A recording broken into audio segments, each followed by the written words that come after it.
Another beautiful morning, Sabbath day morning. Oh dear, I have some papers. Hopefully they weren't important. So nice today again. Here's my garden. I'm walking out to sit on this little bench, but it's doing so good. I'm so happy about it.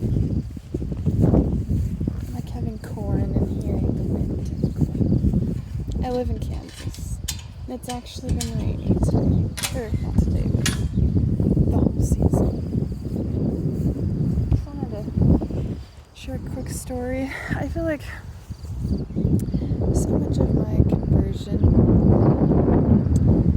to the gospel of Jesus Christ happened probably in approximately 2016 to 2017 for reasons that I want to get into at a later date. But for now,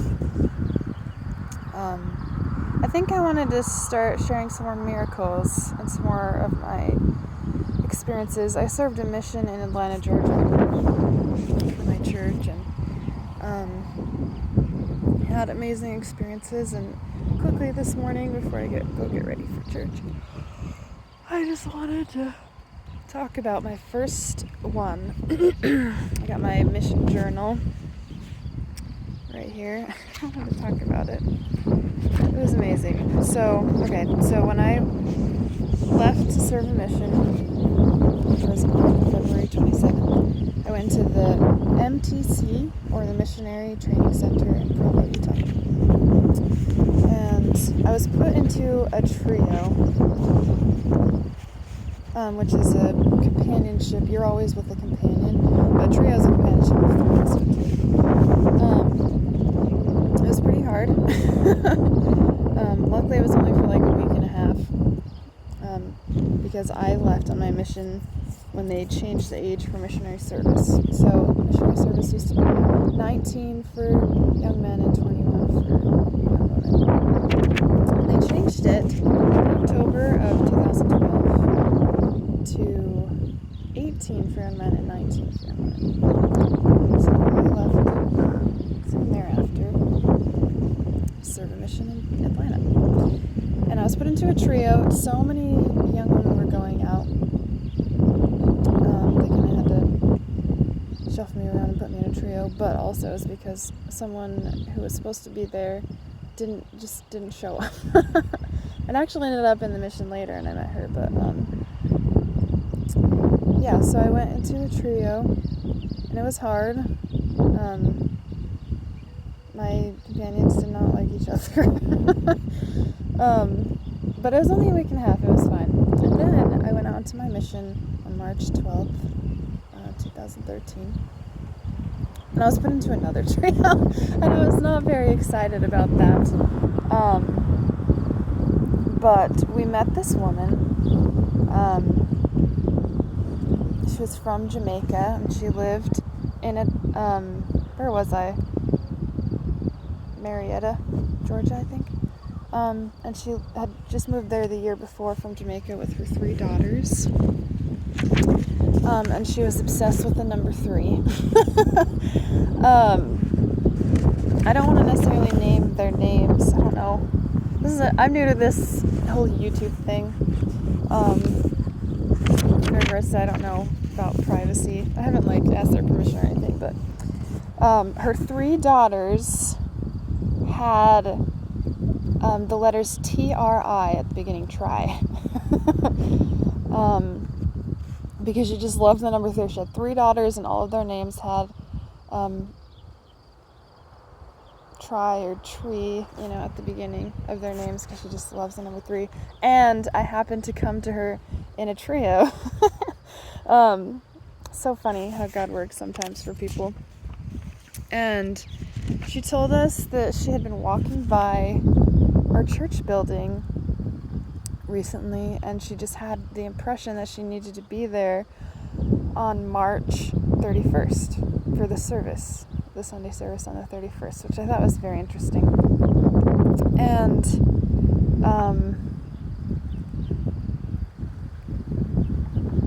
see, her friend and her daughter were also getting baptized on the 30th. So she started, meeting with us and learning more about the Church of Jesus Christ of Latter-day Saints and the restored gospel of Christ on the earth. And, she instantly felt connected to it and wanted to get baptized. And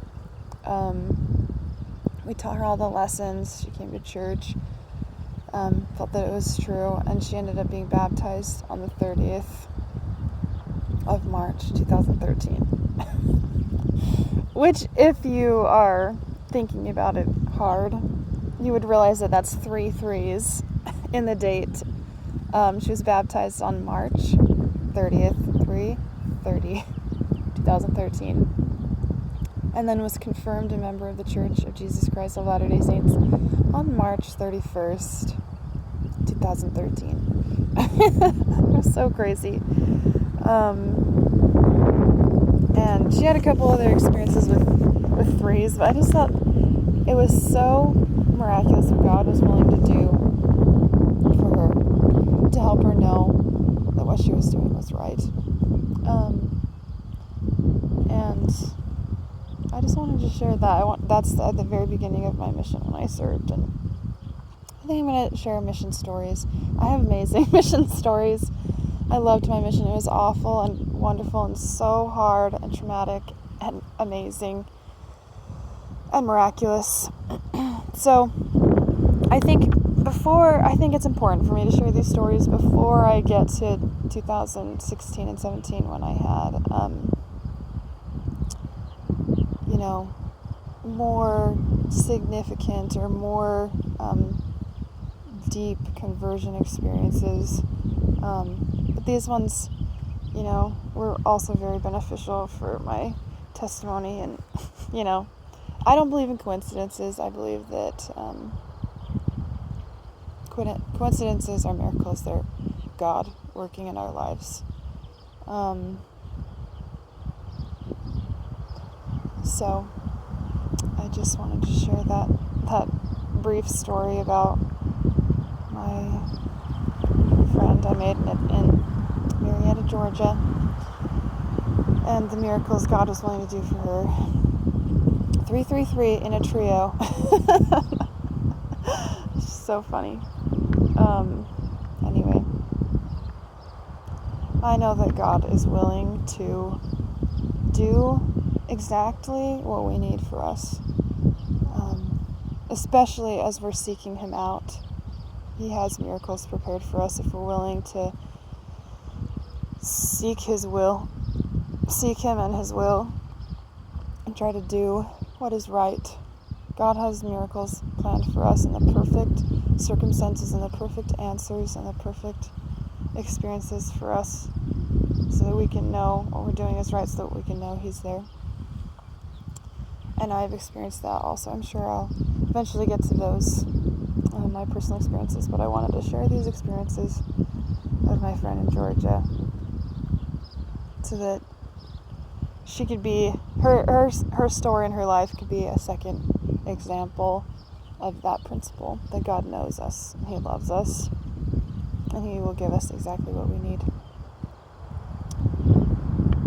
And I bear that witness in the name of Jesus Christ, and hope you have a beautiful Sabbath day, or whatever day it is that you watch this. I'm gonna go get ready for church.